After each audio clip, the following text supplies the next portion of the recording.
For our today's discussion, we are going with the concepts of targeting and positioning. Okay, that is actually part of market segmentation.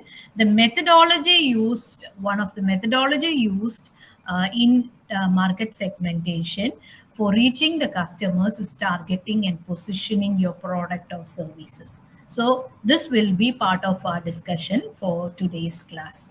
Okay. Now, going with the first part, that is market targeting. So, market targeting, in a simple way, we can define it as the process of selecting a target market. You imagine that you're going to do business.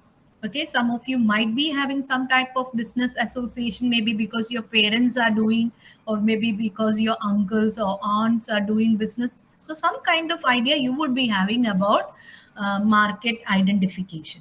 So, when I have a product or service, I should be knowing where I have to offer it, where I have to place it, so that I will get maximum response from my customers. So, that process of selecting the market where my product or service needed to be placed is what we call as target marketing. Okay, and the selection of that market, the market selected, will be called as my target market, because that's where I would be concentrating my marketing strategies, my advertisements, my initiatives for selling my product or services, right? So the process of selecting the target market is what we call as target marketing.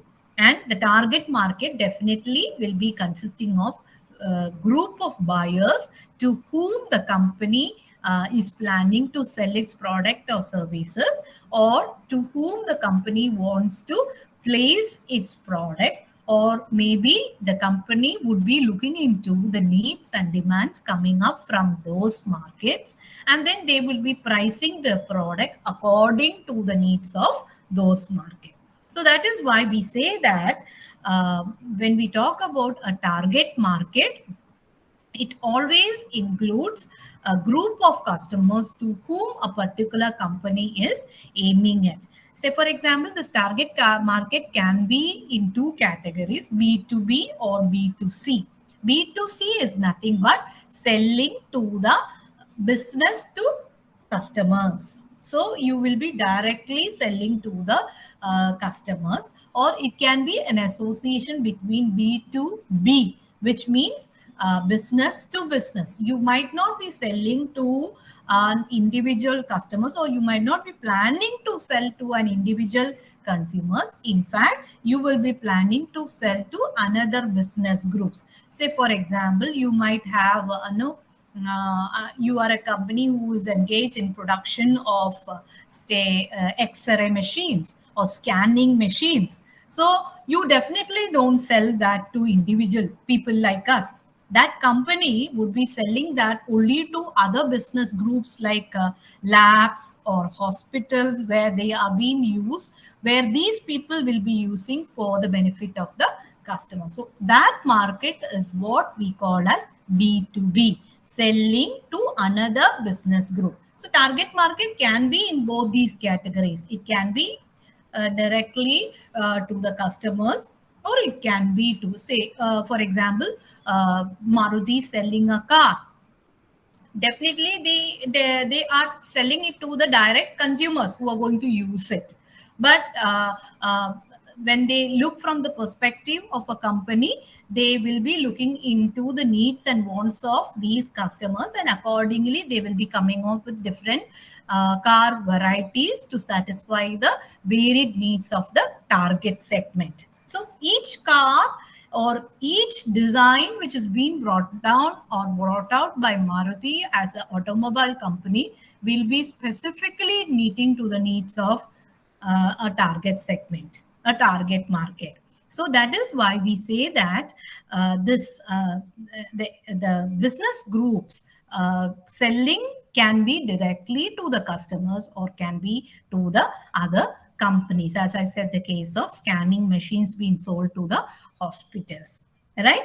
So this is the target market. And maybe when you are fixing up your target market, there are many factors which a company would be considering. Say, if I have a product that is in the, as we say, no, in the textile category, maybe in the cosmetic category, or maybe in the leather goods category, I would be definitely looking into a market.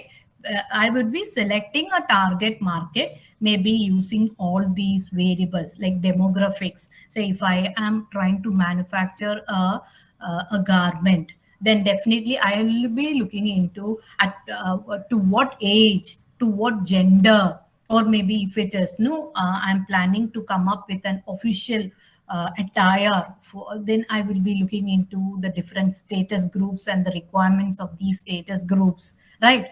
Maybe I will be planning to make a product for the aged people of my society, so then I will look from the perspective of lighter textiles, easy to handle textiles likewise. So that is demographic. Like geographic, when I talk about an urbanization or urban environment, the type of attire we use may be little different from that is prevailing in the rural parts, interior parts of Kerala or the country. So I might be considering, where am I looking at? Am I trying to sell that to? Is my target market rural customers of India, or is it that I'm planning to sell that to tier one metropolitan cities of the country, or maybe semi-urban areas? Depending on that, my depending on that selection, the product I offer can vary, right? Then I also might be looking into the psychographic features like hobbies or leisure activities or entertainment and interests when I'm designing an attire for people of different groups. Say, for example, if I'm designing an attire for sports people who are interested in sports activities, I might be defining no my attire qualities, like it should be possible to absorb the sweat, it should be easy to dry, it should be lightweight, right? So these are some of the characteristics I might assign to my design because of the needs of the target segment. Then behavioral patterns. Say, when we look from the perspective of customers, the target segment, I will look in how, say, suppose if you are a supermarket, okay, then you open up a supermarket, then you will look into what is the buying, purchasing habit of the customers around the locality, how often they come for purchasing the products, or how often they make their monthly purchases. Is it that together they go with a lump sum purchase, or maybe they enter into a shop on a weekly basis? So you look into these footfalls and make the product available at the supermarket accordingly. Like beginning of the month, maybe if you feel that most of their customers, they come and make a bulk purchase at the beginning of the month, in that case you have to be very sure that all categories of items are stacked in a large quantity during the month beginning. So that is based on the behavioral pattern of the customers whom you are aiming. So all these together, you form the data points that needs to be considered when you are deciding about the target market. So target, you're targeting something. This is nothing but, what are you targeting? You're targeting at to what who are the customers for whom your products or service be placed. That is actually a target market. And see, I have just put one example which is very easy for you to relate to, because now you take the example of Panambali Nagar. Panambali Nagar is actually a costly location of Ernakulam city, where many of the elite customers come for shopping. And the people in that locality also, most of them, they come under the higher income group, who are residentials of that area. They come under the people with higher income category. So you are planning to open a fashion boutique in that area. Imagine you're going to do that. So that's popular city here for us is Panambali Nagar. Okay, I chose that because of the kind of customers, because I am aiming at a fashion boutique that is meeting the need of people of higher income. So definitely my target market will be people from that segment. So I opened my showroom in a small showroom. You know that because Panambil Nagar is a costly location. So I cannot afford to open a big showroom over there. My showroom is very small. But what I am looking at is my target customers need customized item. See, they would be asking because since they are elite customers, the general understanding is they prefer exclusive items. They don't want something that has been used by everybody because they want to stand out during a meeting or in a function. So that is a basic idea behind shopping of such customers. So that is what I am offering to my target market: exclusive customized item, customized dresses to my customers. And I've selected women. Specifically, I'm looking into the women between the age group of 35 to 50. So you can imagine the type of preferences they would be having, like sari, or maybe if you look from the environment of Kerala, maybe kurtis, or maybe other type of attires which are being used by the women from higher income group who are in this age category. So that's my target market. So that's why you will have many personalized offering for your target segment. Why?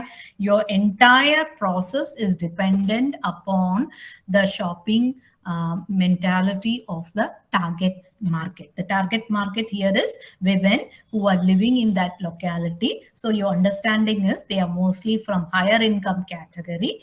They prefer specialized category of items which is customized towards the need. So you will prepare for that. You will be ready with all such facilities. So and you also know that these people are customers who like socializing. Most of the advertisements would be through word of mouth, because when they go for meetings, people should come and ask who designed the dress for you, from where did you get, who actually was your designer. So that is word of mouth. These people are mostly into socializing, right? So you don't have to concentrate more on the other types of advertisements. For you as a boutique in Panambali Nagar, what you have to just look at is building good customer base who would be speaking for you, who would be actually the advertisement for your products. So this is actually a planning target market. You selected your target market to be women between the age of 35 to 50 who are in the higher income group, who are staying in that particular location. So that's why you are going to design your product, your materials exclusively into attending the customized needs of these people. So you don't make in bulk quantity. You don't keep same category of dresses for maybe more than one of a type, because these people will be asking, do you have similar types? Do if you have that, we don't want it. We need exclusive piece. So most probably you will be keeping only one in one category. That's a basic requirement of people coming up from this target segment. So this is actually target market, and the process involved in this is what we call as target marketing.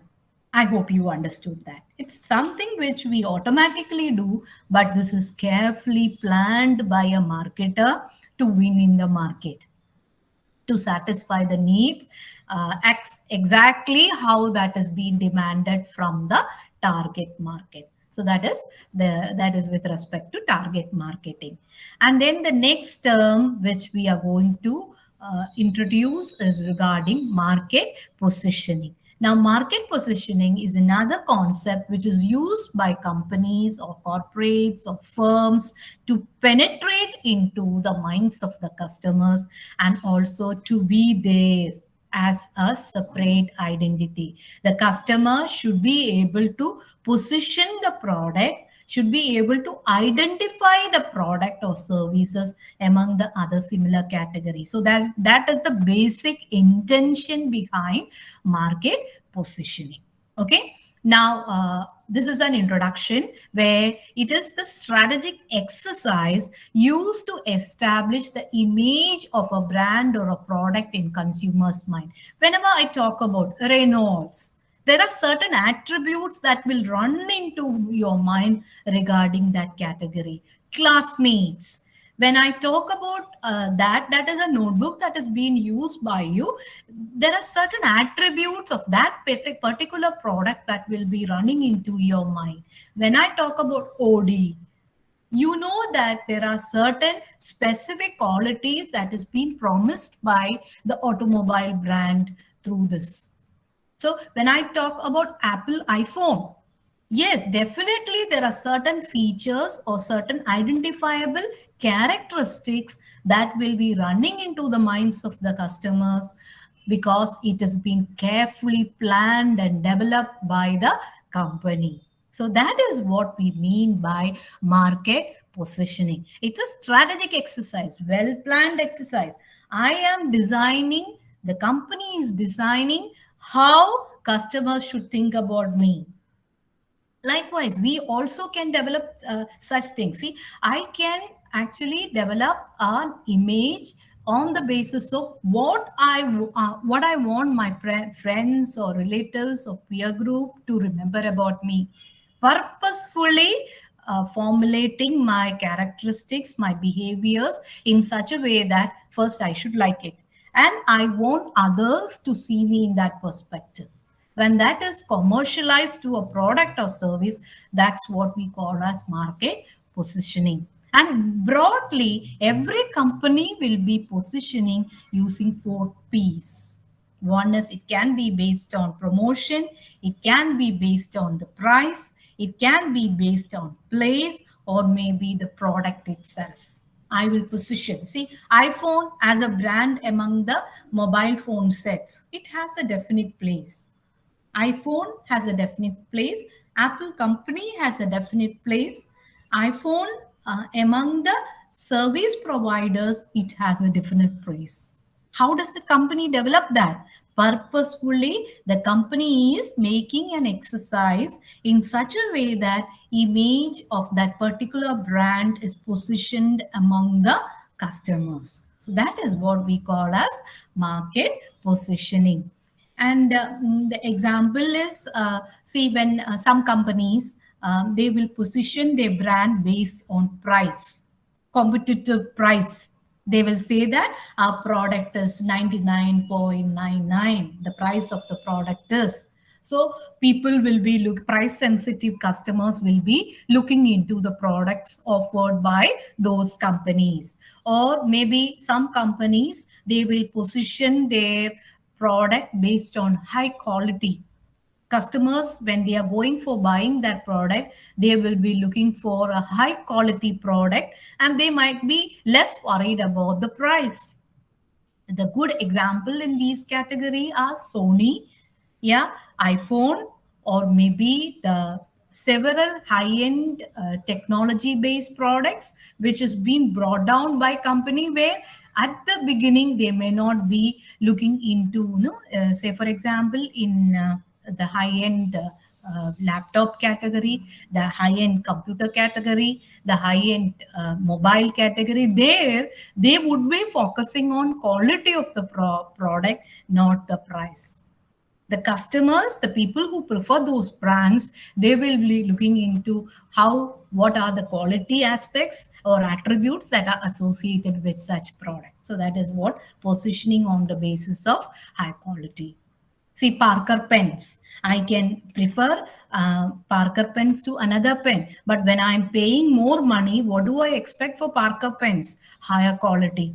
Always money is not associated, but literally the underlying feature is when I'm going for a Parker pen or a Tissot watch or a Casio watch, what I expect is high quality, durability, right? So that is something like positioning your brand based on quality. Then associating brand with specific use, like you can use it reusable, you can go with recyclable products or maybe organic products.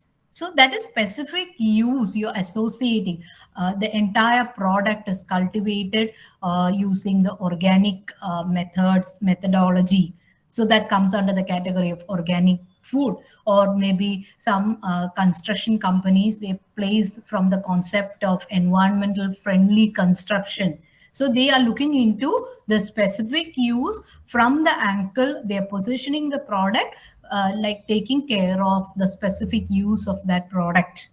Maybe they also know different, say for example, some of the textile categories or varieties, they design specific type of clothes for different seasons, like summer season or rainy season. They come up with different variety of textiles or attires which are suitable to these changing conditions. So that is for specific use. A person who is going for a shopping during a rainy season can prefer those. So that is associating your brand with specific use.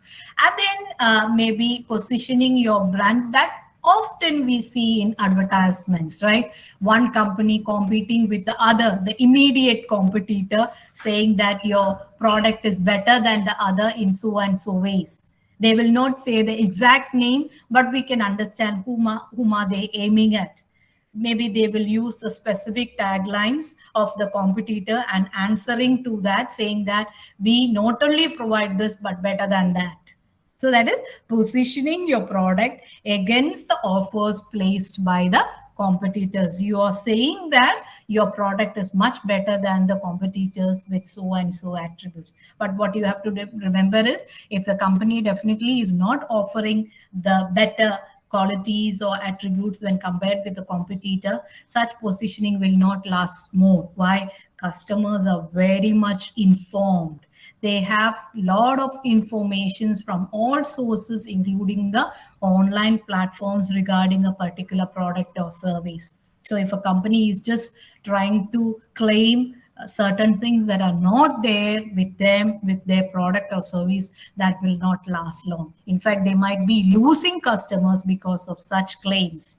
So but since if you are confident that you have more features at the same price than what is being offered by competitors, companies normally publish in that way also, right? Now I'm going to show you a real-time example of this soap.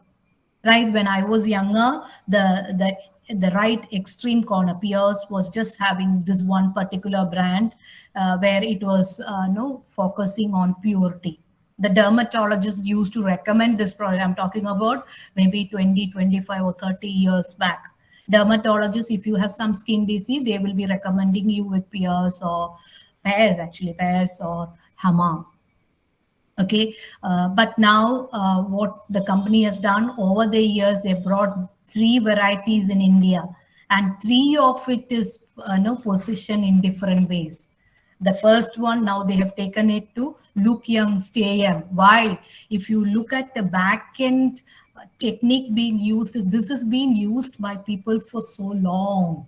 This actually, those who've gone with customers of Pears, they had been using this product for so long. So you're advertising using that terminology, you're advertising using that concept, that this will keep you young, help you to stay young.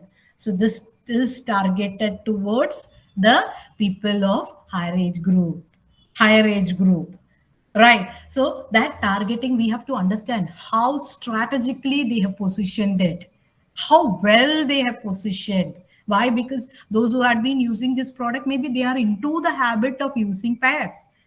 Right. They switching over can be difficult for them.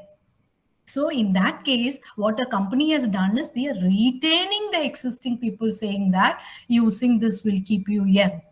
Plus they are trying to attract more into this segment, into this category, by saying that the advertisement always projects with the with one mother and child, or maybe sometimes it is little more elder daughter, and people confuse this person to be much younger. So every time they are projecting the concept of keeping you younger.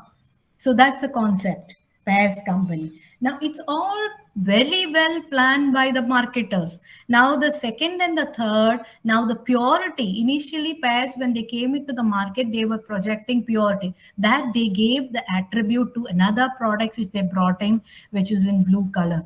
They said, keep the innocence of your skin alive. So they are talking about purity. And in that advertisement, always you can see that small children, young children being used and projecting that it is very much suitable to their skin. Purity. So they are keeping the same line, but when they brought new category under Pairs detergent, bathing soap category, what they did is they shifted the first one to another segment, to another group. They positioned it in a different way, saying that this will keep you young, which means they are targeting for elder population who had been using this for many years. The purity concept being given to the new one which they brought in blue color. They're giving it. They're using that tagline, and also in the advertisement, generally they use small children. I like this bathing bar very much. That's why I've noticed it very clearly.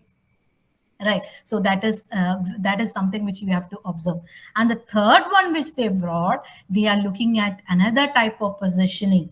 They are looking that for those people who are having some kind of trouble with the oily skin.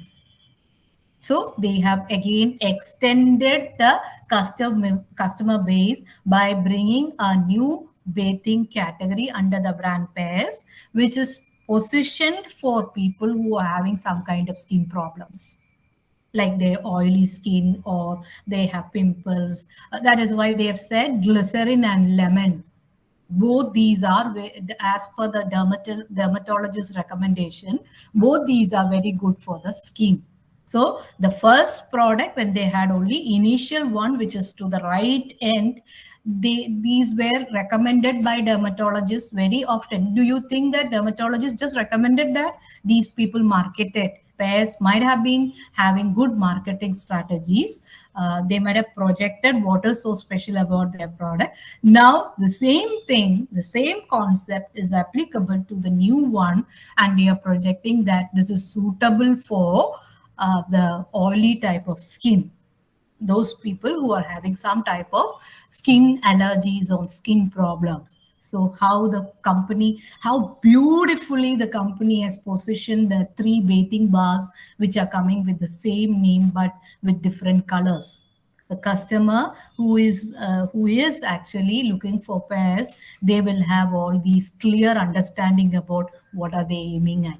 This is exactly what positioning is all about. But if they have just brought in 3 like that without positioning it, what happens here is the customer will be confused. Which one I should buy? Yellow one or blue one or green one? So this they have positioned in such a way that they were able to extend their customer base by positioning this in the best possible way. So this is a good example of positioning. Right, now the last part which we will be discussing in our today's class is differentiated marketing and undifferentiated marketing. As the name indicates, both these are the concepts that are being used by marketers at the time of selling off their products or services, at the time of making an offer of their products or services. In case, as the name indicates, differentiated marketing, it focuses on specific market, different strategies for each market. Okay, so they consider different market offers, each market separately, and they are concentrating on the strategies for that market. So each market has some kind of distinguishable features. For example, a business selling organic dog food Do you think that everyone who is having a pet dog will go with buying organic dog food?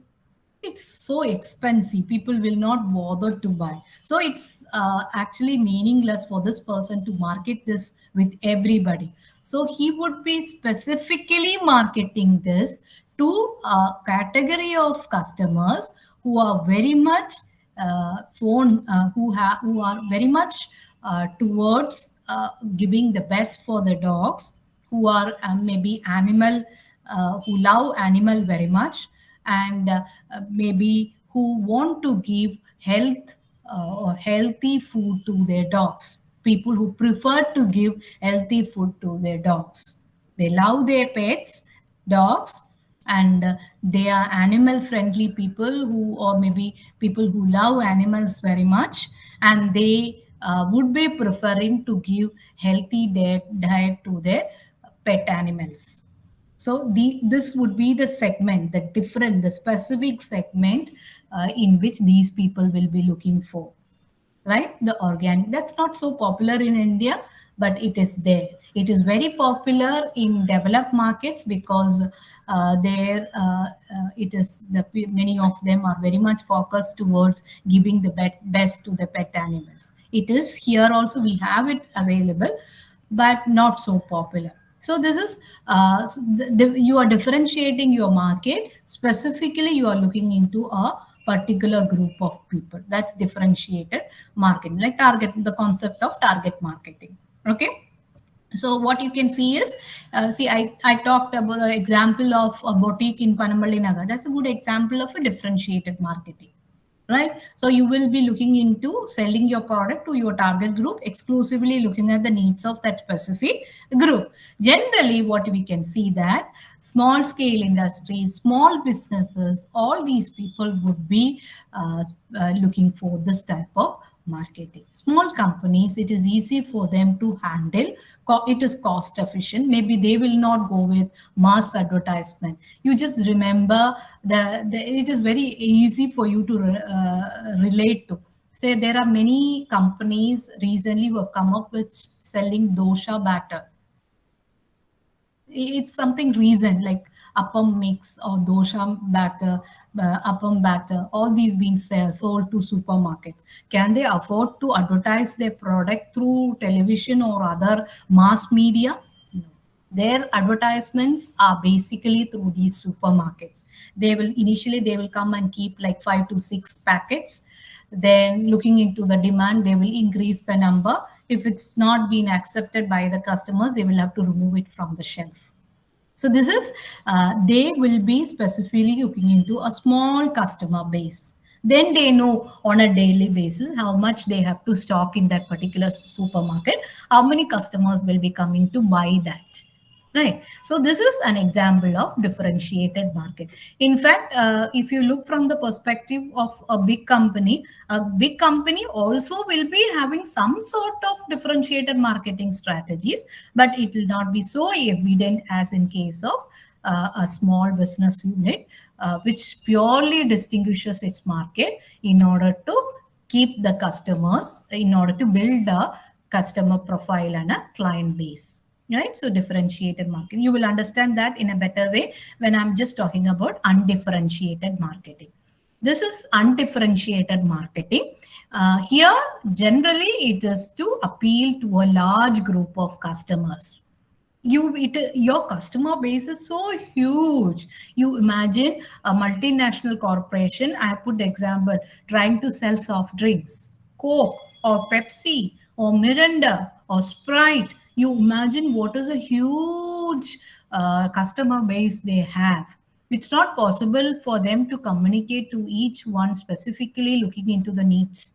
They are just offering the product to anyone who is thirsty. They are advertising like that. So they have not gone with a very clear-cut differentiation in the marketing strategies. They're offering it to everyone. Like as they know, the example is they will be making TV ads or radio slots or newspaper advertisements or billboards or signboards or no the vehicle, automobile based advertisement. But what you can see is it's not targeted towards a specific group. Maybe they will project certain attributes like energy or as freshness or to keep you intact, or like different features or attributes can be advertised by them. But primarily it is intended for a large group of customers. They are not looking for small, different or distinguishable group. Such type of marketing is what we call as undifferentiated marketing. So it is primarily the difference between differentiated and undifferentiated marketing is, the first one is definitely offered to a specific market, which is identifiable. Like, no, I said the example of organic dog food. But the second one, as I said, the example of soft drink company making the offer through a TV ad.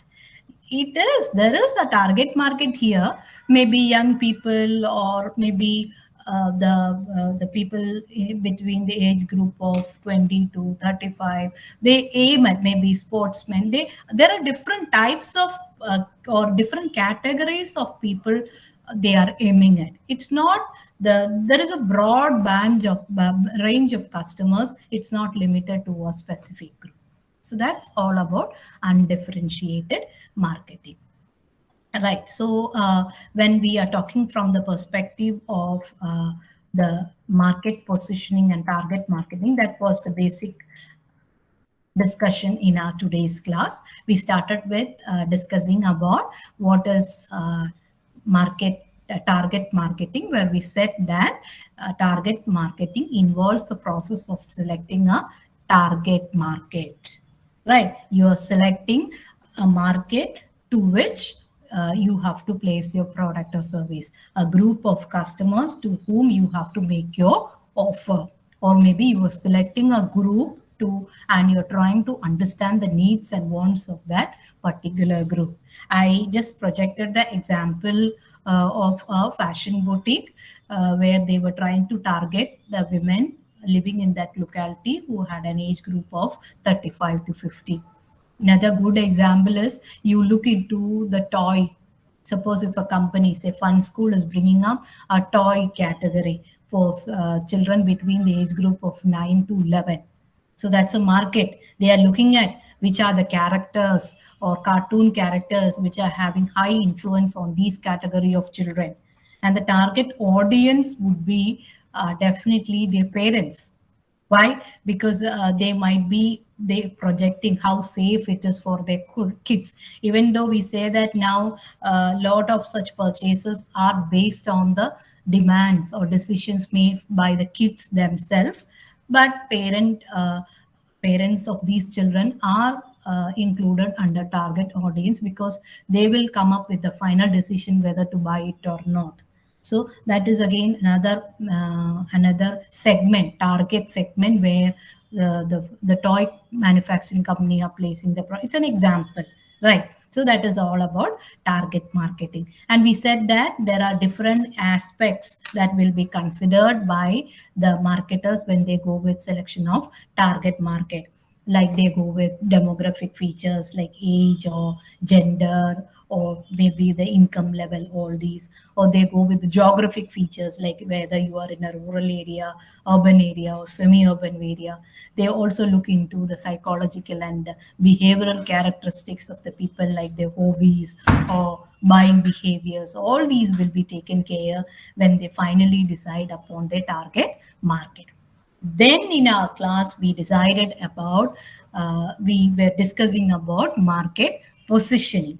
And here we said how a company, how a brand position their products in the minds of the customers. That is a strategic decision, and good brands position it in such a way that is irreplaceable. Nobody can take away that position of certain company. Say, for example, some of the brands which have always remained static in the history of India is like Tata. You have maybe Birla or ITC, or as you say, no, Johnson and Johnson. These are some of the brands which are always there, which have a specific position in the minds of Indian customers, right? It is pretty difficult for another brand to take up that position if it is positioned well. So that's all about market positioning. And then we discussed about differentiated and undifferentiated market.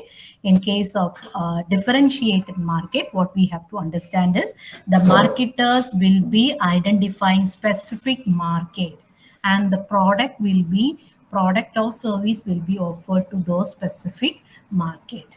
So it's the customer base is limited. It's reachable within the proximity or within the for reachable within the area of a marketer, within the marketing segment, right? So that is what the differentiator marketing, and what they would be looking at, giving different offers customized to the needs of that specific market. Then there is something called as undifferentiated marketing, where you will be trying to sell your product without creating much differences in the market. You will be making a broad offer to the market without bringing much differences on the base of gender or on the base of demographic, other demographic profiles or geographical location. Instead, you are just going with mass marketing through television media or radio channel or other type of newspaper or hoarding publications. That is included under the category of undifferentiated marketing.